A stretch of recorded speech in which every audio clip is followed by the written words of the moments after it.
भारतीय असलहा पुराना और नाकारा होने के हवाले से अमेरिकी अखबार न्यूयॉर्क टाइम्स की रिपोर्ट के बाद ऐसा लग रहा है कि जैसे खित्ते में असलहे की एक नई दौड़ शुरू हो जाएगी, क्योंकि पाकिस्तान की जानिब से भारतीय तैयारा मार गिराने के बाद अमेरिकी अखबार ने भारतीय हथियारों और जंगी सलाहियत पर सवालात उठाए और खुद नरेंद्र मोदी ने एक लिहाज से पाकिस्तान के जंगी तैयारों की बढ़तरी का एतराफ किया, जिसके बाद भारत में एक नई बहस छिड़ गई है कि नए जंगी साजो सामान खरीदे जाएं और जल्द से जल्द खरीदे जाएं, क्योंकि ये मुल्क की बका के लिए जरूरी है। भारत समेत इस वक्त दुनिया में असलहे की दौड़ लगी हुई है। ये दौड़ खुद को महफूज करने के लिए नहीं है, बल्कि एक दूसरे को तबाह करने के लिए है। मगर बयानिया ये दिया जाता है कि ये हथियार अवाम की हिफाजत के लिए हैं, लेकिन जब जंग होती है तो फायदा किसी को नहीं होता, किसी के हाथ कुछ नहीं आता सिवाय असलहे के ताजिरों के। फायदा उसी का होता है जो असलहा फरोख्त करता है और दुनिया का निज़ाम भी उसी के कंट्रोल में होता है। बाकी सब कुछ तनाज़ात की नज़र हो जाता है। जंग और तनाज़ात सिर्फ और सिर्फ असलहे के व्यापारियों को फायदा पहुंचाते हैं। इस बात का अंदाजा यहां से लगाया जा सकता है कि असलहे की दौड़ में इस वक्त ज्यादातर गरीब ममालिक हैं। ये वो ममालिक हैं जहां तनाज़ात की आग भड़की हुई है या फिर उनकी सरहदों पर कशीदगी है। ये ममालिक गुर्बत का शिकार हैं, मगर ये अपने वसाइल का बड़ा हिस्सा गुर्बत के खात्मे पर नहीं, सेहत की जमानत के लिए नहीं, तहकीक और तालीम के लिए नहीं, जंग के हथियारों की खरीदारी पर खर्च करते हैं। अरबों रुपए के हथियार लेते हैं, जबकि इन ममालिक के अवाम बदहाली का शिकार हैं। पीने के लिए साफ पानी नहीं है, पढ़ने के लिए आला तालीम नहीं है, खाने के लिए जरूरी अनाज नहीं है, सेहत के लिए अच्छे अस्पताल नहीं है, मगर असलहा है बेहतरीन और जदीद। दूसरी तरफ असलहा बेचने वाले ज्यादातर ममालिक अमीर हैं, वहाँ तालीम है, शऊर है, इंसान खुशहाल है और वहाँ असलहा कम खरीदा जा रहा है। उनका अगर दिफाई बजट बड़ा है तो मईशत भी बड़ी है और असलहा बनाने की सलाहियत भी मौजूद है और वहाँ इंसानी तरक्की के शोबों में खर्च ज्यादा किया जा रहा है। इस वक्त दुनिया में मशरिक वस्ता के बाद अब एशिया में असलहे की रेस दोबारा शुरू होती नजर आ रही है, मगर सवाल ये उठता है कि क्या नए और जदीद जंगी साजो सामान मुल्क की खुशहाली और इंसानी तरक्की की जमानत हैं? क्या भारत या कोई और मुल्क जंगी हथियारों से अपने अवाम की गुर्बत कम कर सकता है? वो ममालिक जो जंगी हथियार खरीदने की दौड़ में सबसे आगे हैं, क्या वहां के अवाम की तालीम, सेहत और इंसानी तरक्की जैसे मामलात आगे हैं? क्या असलहा बेचने वाले ममालिक के अवाम और असलहा खरीदने वाले ममालिक के अवाम की हालत एक जैसी है? तारीख, तहकीक और हकाइक कुछ मुख्तलिफ मंजर कशी करते हैं। तहकीक से यह बात साबित हुई है कि जो मुल्क सबसे ज्यादा असलहा खरीदते हैं वहां भूख और अफलास ज्यादा है, तालीम और सेहत कम है बनिस्बत उन ममालिक के जो असलहा बेचते हैं। असलहे की खरीदो फरोख्त से मुतालिक एक आलमी institute, Stockholm International Peace Research Institute, यानी हालिया तहकीक में जो हकाइक सामने आ रहे हैं वो बहुत हैरान कुन है। सिप्री की तहकीकात के मुताबिक दुनिया भर में असलहे की खरीदो फरोख्त में 2008 से 2012 के मुकाबले में 2013 से 2017 तक 10% इजाफा हुआ। और सिप्री की तहकीकात में सबसे हैरान कुन बात यह है कि इस अरसे में असलहे के बाजार के सबसे ज्यादा बड़े व्यापारी जो 10 ममालिक हैं, उनमें सलामती काउंसिल के 5 रुकन भी शामिल हैं। यानी गुज़िश्ता 5 सालों में अमेरिका, रूस, फ्रांस और चीन ने सबसे ज्यादा असलहा बेचा और ये चारों ममालिक सलामती काउंसिल के मुस्तकिल रुकन हैं। सिप्री की रिपोर्ट के मुताबिक अमेरिका, रूस, फ्रांस, जर्मनी और चीन ने गुज़िश्ता 5 सालों में दुनिया की कुल असलहे की फरोख्त में 74% हिस्सा डाला है।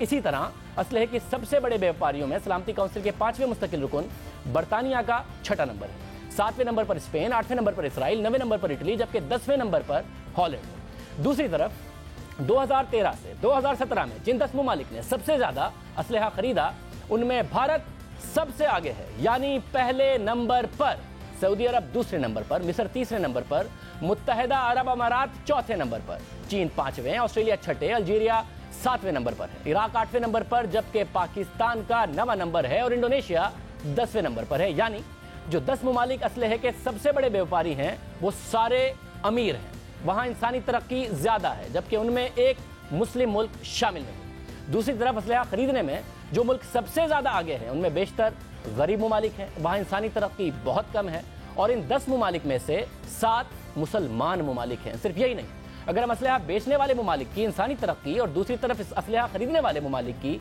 इंसानी तरक्की का जायजा लें तो हैरान कुन फर्क नजर आता है। अक़वाम मुत्तहिदा की आलमी इंसानी तरक्की की 2018 की रिपोर्ट में 197 ममालिक की सेहत, तालीम, आमदनी, बराबरी, सिनफी तरक्की, गुर्बत, मुलाजमत, इंसानी सिक्योरिटी, तिजारत और माहौलियाती पायदारी पर तहकीकात करके इन ममालिक की आलमी रैंकिंग जारी की गई। इसलिए अक़वाम मुत्तहिदा की इंसानी तरक्की की रिपोर्ट के जरिए पहले इन 10 ममालिक की रैंकिंग का जायजा लेते हैं जो असलहा खरीदने में सबसे आगे हैं, जिसके बाद इन ममालिक की रैंकिंग का मुकाबला उन 10 ममालिक से करेंगे जो सबसे ज्यादा असलहा फरोख्त करते हैं। असलहा खरीदने वाले 10 बड़े ममालिक में इंसानी तरक्की की शरह के लिहाज से पाकिस्तान 150वें नंबर पर है, जबकि असलहा खरीदने में पाकिस्तान का 9वां नंबर है। इंसानी तरक्की की शरह के लिहाज से भारत 130वें नंबर पर है, जबकि असलहा खरीदने में भारत का पहला नंबर है। इंसानी तरक्की की शरह के लिहाज से इराक 120वें नंबर पर है, जबकि असलहा खरीदने की फहरिस्त में इराक 8वें नंबर पर है। इंसानी तरक्की की शरह के लिहाज से मिस्र 115वें नंबर पर है, जबकि असलहा खरीदने में मिस्र का तीसरा नंबर है। इंसानी तरक्की की शरह के लिहाज से इंडोनेशिया 116वें नंबर पर है, जबकि असलहा खरीदने में इंडोनेशिया का 10वां नंबर है। इंसानी तरक्की की शरह के लिहाज से चाइना 86वें नंबर पर है, जबकि असलहा खरीदने के लिहाज से चाइना 5वें नंबर पर है। इंसानी तरक्की की शरह के लिहाज से अल्जीरिया 85वें नंबर पर है, जबकि असलहा खरीदने में इसका नंबर 7वां है। इसी तरह इंसानी तरक्की की शरह के लिहाज से सऊदी अरब 39वें नंबर पर है। असलहा खरीदने में सऊदी अरब दूसरा बड़ा मुल्क है। इसके अलावा इंसानी तरक्की की शरह के लिहाज से मुत्तहदा अरब अमारात 34वें नंबर पर है, जबकि असलहा खरीदने की रेस में उसका नंबर 4था है। हालांकि सऊदी अरब और मुत्तहदा अरब अमारात तेल की दौलत से माला माल हैं, मगर इंसानी तरक्की से मुतालिक कुछ अहम शोबों में उनकी कारकर्दगी इंतहाई खराब है। जबकि असलहा खरीदने वाले ममालिक में एक वाहिद मुल्क ऑस्ट्रेलिया एक्सेप्शन के साथ इंसानी तरक्की के लिहाज से तीसरे नंबर पर है। यानी असलहा खरीदने वाले ममालिक में ऑस्ट्रेलिया के अलावा तमाम ममालिक इंसानी तरक्की की शरह के लिहाज से 30वें नंबर से आगे ही हैं। दूसरी तरफ जो असलहा फरोख्त करने वाले ममालिक हैं, अगर अक़वाम मुत्तहिदा की रिपोर्ट से उनकी इंसानी तरक्की की शरह का जायजा लिया जाए तो जर्मनी 5वें नंबर पर, हॉलैंड 10वें नंबर पर, अमेरिका 13वें नंबर पर, बरतानिया 14वें, इसराइल 22वें, फ्रांस 24वें, स्पेन 26वें और इटली 28वें नंबर पर है। जबकि रूस और चीन उन 10 में से सिर्फ 2 ममालिक हैं जो इंसानी तरक्की की शरह में 30वें नंबर से नीचे हैं। इनमें रूस 49वें और चीन 86वें नंबर पर है, क्योंकि चीन असलहा खरीदने और फरोख्त करने वाले ममालिक दोनों की फहरिस्तों में शामिल है। बाकी 8 ममालिक जो असलहा बेचते हैं, उनमें से एक मुल्क भी ऐसा नहीं है जो इंसानी तरक्की की शरह में 30वें नंबर पर आता हो। यानी असलहा बेचने वाले बेशतर ममालिक बुलंद तरीन इंसानी तरक्की की शरह पर खड़े हैं।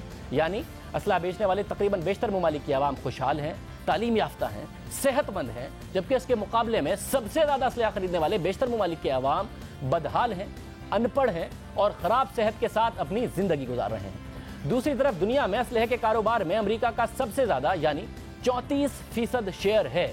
सिपरी की तहकीकात के मुताबिक अमेरिका के 2 सबसे बड़े क्लाइंट यानी कि अमेरिका से सबसे ज़्यादा असलहा खरीदने वाले 2 ममालिक सऊदी अरब और मुत्तहदा अरब अमारात हैं। जबकि दिलचस्प बात यह है कि सऊदी अरब और मुत्तहदा अरब अमारात जो असलहा अमेरिका से खरीद रहे हैं, उसका सबसे ज़्यादा इस्तेमाल भी मुसलमान ममालिक के खिलाफ ही हो रहा है। इसी तरह रूस 22% के साथ आलमी असलहे की फरोख्त में दूसरे नंबर पर है और इसके 2 सबसे बड़े क्लाइंट भारत और चीन हैं। फ्रांस आलमी सतह पर आलमी असलहे की फरोख्त में 6.7% के साथ तीसरे नंबर पर है और इसके 3 सबसे बड़े क्लाइंट मिस्र, चीन और भारत हैं। दिलचस्प बात यह है कि अमेरिका से असलहा खरीदने के हवाले से गुज़िश्ता 5 सालों में सऊदी अरब की शरह में 448% इजाफा हुआ है, जिससे साबित होता है कि मशरिक़ वुस्ता और एशिया में असलहे की खरीद में इजाफा हो रहा है। जबकि गुज़िश्ता 5 सालों में मगरबी ममालिक की जानिब से असलहे की खरीद में 22% कमी सामने आई है।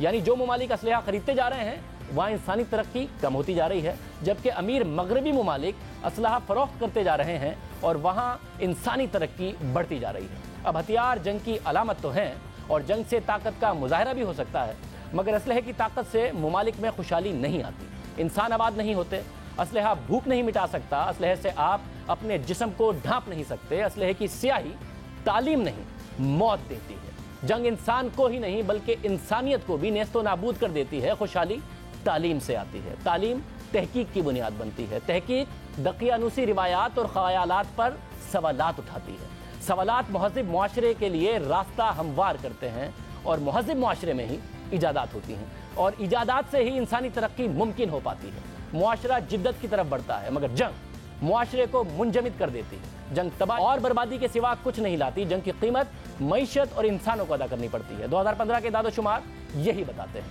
2015 में पूरी दुनिया ने $13.6 ट्रिलियन जंग और तनाज़ात पर खर्च कर दिए। दुनिया की मजमूई GDP का 13.6% जंगों की नज़र हो गया। 2008 से 2014 तक मुख्तलिफ तनाज़ात और जंगों की वजह से 5 करोड़ से ज़ायद लोग अपने घरों से महरूम हो गए।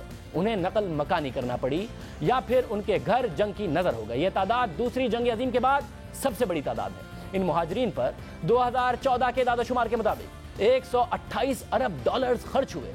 ये वो नुकसान है जो इंसानियत ने जंग की वजह से देखा।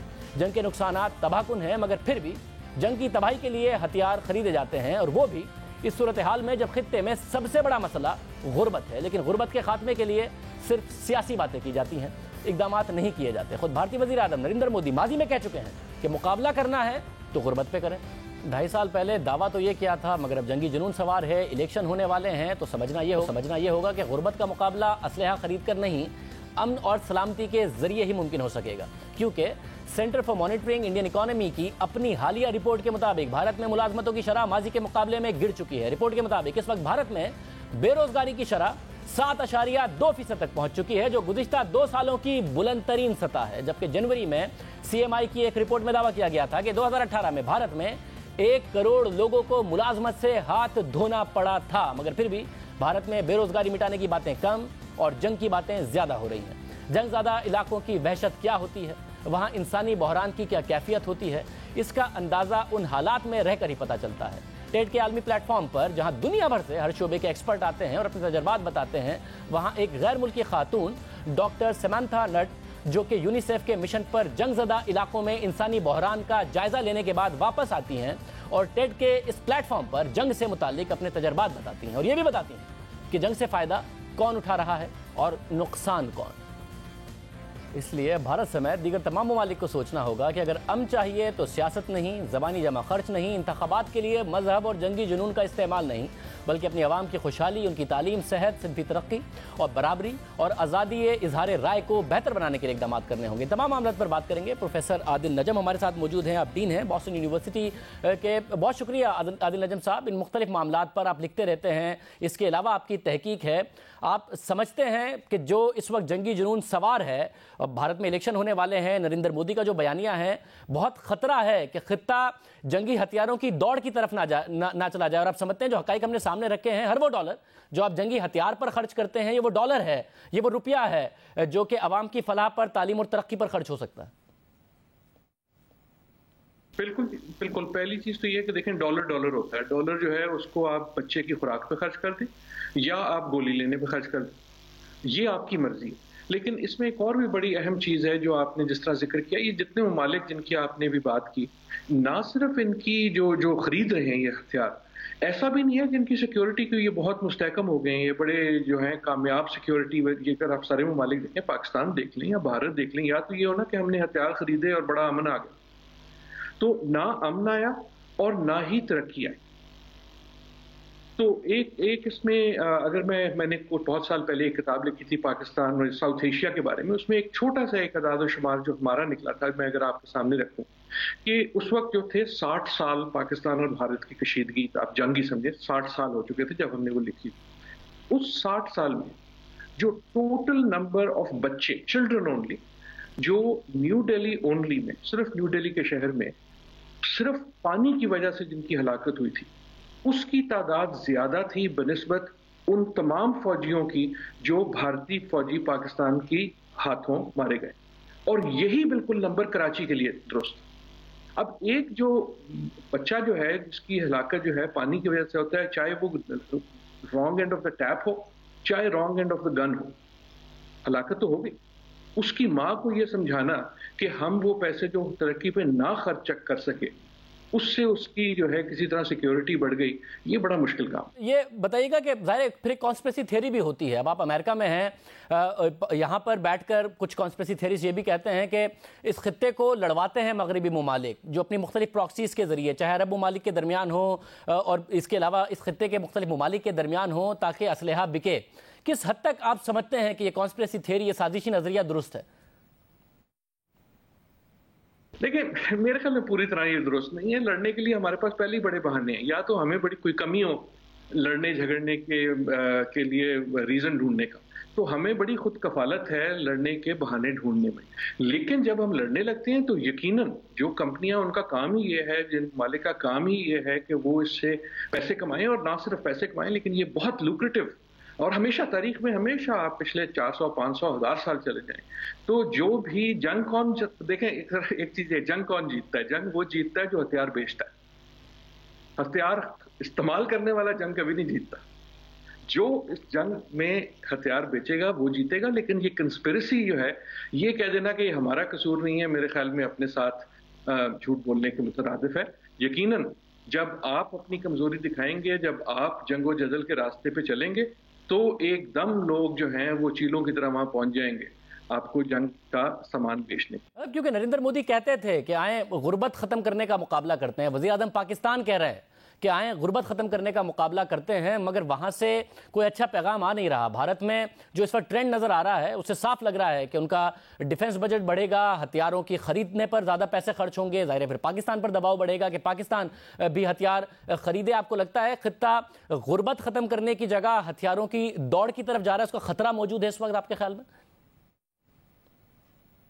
भारत का तो बहुत ज्यादा, अगर आप देखें तो इस वक्त जो मेरे ख्याल में सबसे ज्यादा रेट ऑफ ग्रोथ बढ़ रहा है वो भारत का। देखिए भारत एक इकोनॉमिक जो जिस तरह वो ऊंचाई की तरफ जा रहा है, तो वो पैसे लेके जो है कहीं ज्यादा हथियारों पे खर्च कर रहा है। और खुसूसन ये जो पिछले हफ्तों के वाकयात हैं उसके बाद अब भारत में एक लहर चढ़ गई है कि जी हमें तो हमारी जो जहाज हैं वो पुराने हैं, हमारी फौज पुरानी है। तो मेरे ख्याल में अब आप देखेंगे कि एक हाइटेंड इम्पेटस होगा और सेल्स का, और उसमें बहुत सारे ममालिक उनको बेचना चाहेंगे और उसकी वजह से एक पाकिस्तान पे भी प्रेशर पड़ेगा।